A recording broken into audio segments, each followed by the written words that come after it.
The First Battle of the Masurian Lakes was a German offensive in the Eastern Front during the early stages of World War I. It pushed the Russian First Army back across its entire front, eventually ejecting it from Germany. Further progress was hampered by the arrival of the Russian 10th Army on the Germans' left flank. Background: the Russian offensive in East Prussia had started well enough, with General Paul von Rennenkampf's First Army forcing the Germans westward from the border towards Königsberg. Meanwhile, the Russian Second Army invaded from the south, hoping to cut the Germans off in the area around the city. Colonel Max Hoffmann claimed that he developed a plan to encircle the Second Army as it maneuvered north over some particularly hilly terrain. His commanders in 8th Army, Hindenburg and Ludendorff, also claimed credit. Regardless of authorship, the plan was quickly implemented, culminating in the destruction of the Second Army at the Battle of Tannenberg between 26 and 30 August 1914. Hoffmann also claimed that their success was made possible, in part, due to the personal enmity between the two Russian generals, which he had learned about as an observer at the Russo-Japanese War. The commander of the Second Army, Alexander Samsonov, had publicly criticized Rennenkampf some years earlier, and it was rumored that the two had come to blows over the matter. He claimed that therefore they would never cooperate. The official Russian inquiry about their disaster in East Prussia blamed the general commanding the two armies, Yakov Zhilinsky. In their memoirs, neither Hindenburg nor Ludendorff mention the alleged feud. When Rennenkampf was finally ordered to go to Samsonov's aid, it was too late. By the time the battle proper ended on 30 August, the closest of Rennenkampf's units, his Second Corps, was still over 45 miles from the pocket.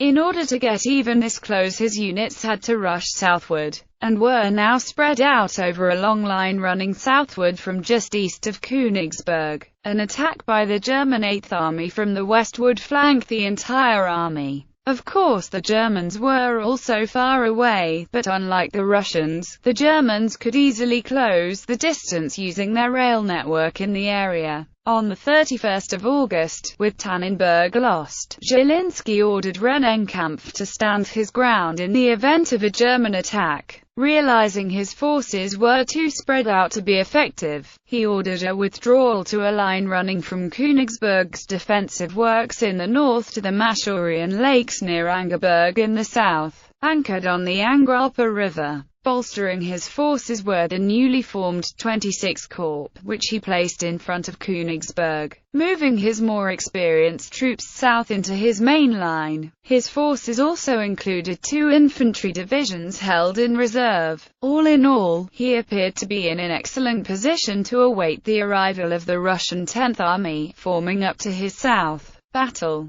German efforts at mopping up the remains of the Second Army were essentially complete by the 2nd of September, and Paul von Hindenburg immediately started moving his units to meet the southern end of Rennenkampf's line. He was able to safely ignore the Russian right, which was in front of the extensive defensive works outside of Königsberg. Adding to his force were 2 newly arrived corps from the Western Front, the Guards Reserve Corps and the 11th Corps. Then, like Rennenkampf, Hindenburg fed his newest troops into the northern end of the line and planned an offensive against the south. But unlike Rennenkampf, Hindenburg had enough forces not only to cover the entire front in the Insterburg Gap, but had additional forces left over. He sent his most capable units, the 1st Corps and 17th Corps, far to the south of the lines near the middle of the lakes, and sent the 3rd Reserve Division even further south to about 30 miles from the southern end of Rennenkampf's line. Hindenburg's southern divisions began their attack on 7 September, with the battle proper opening the next day. Throughout the 8th of September, the German forces in the north hammered at the Russian forces facing them, forcing an orderly retreat eastward. In the south, however, things were going much worse.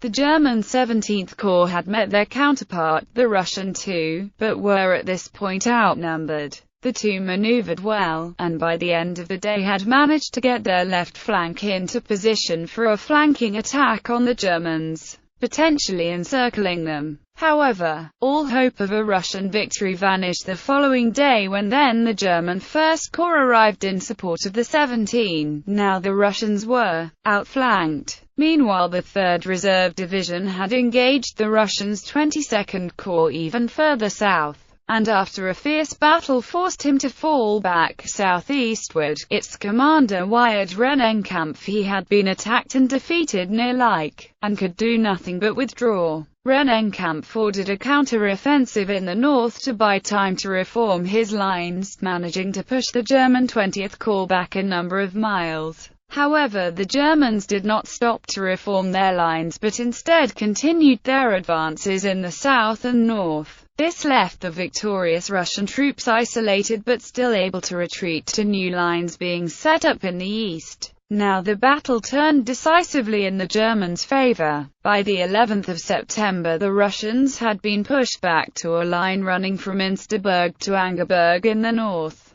with a huge flanking maneuver developing to the south. It was at this point that the threat of encirclement appeared possible. Rennenkampf ordered a general retreat toward the Russian border, which happened rapidly under the protection of a strong rear guard. It was this speed that enabled the retreating Russian troops to escape the trap Hindenburg had planned for them. The German commander had ordered his wings to quicken their march as much as possible, but a trivial accident, a rumor of a Russian counterattack, cost the Germans half a day's march, allowing the Russians to escape to the east. These reached Gumbinnen the next day, and Stallupönen on the 13th.